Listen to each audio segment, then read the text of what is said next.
So for today, nothing to do. So samahan nyo ako. Time check, 8 AM na.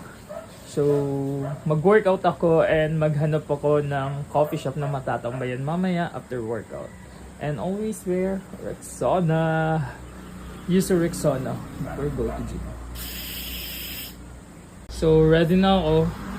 I wear sando, short, at yung Adizero ko. Bago ako lumabas, nag-wear na ako ng jacket, additional earbuds, sunglass, bag, at helmet. Tara, samahan niyo na ako. So, dalawa yung gym dito sa Lopez, Quezon. And hindi ko alam kung saan ako mag-gym. Pero bahala na, check natin yung hard body gym. Matanaw ang iyong mukha, nakakainis ka kahit walang ginagawa. Para akong Dito ako nag-gym sa hard body.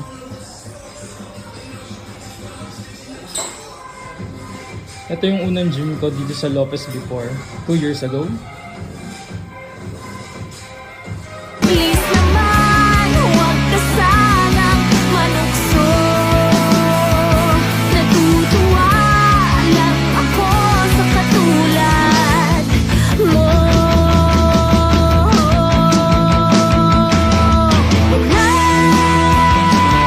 Walang makakaalam. By the way, this gym, may new gym body. Wala Balik loob. 2 years ago, wala pa yung Lopez gym. Dito ako nag-gym sa hard body gym. And yeah, mas malaki na siya ngayon.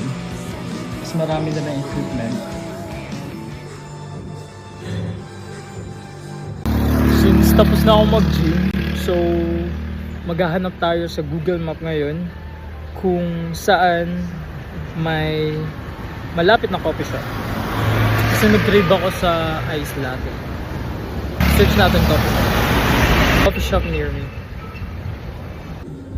So, ang daming coffee shop. Saan ba tayo?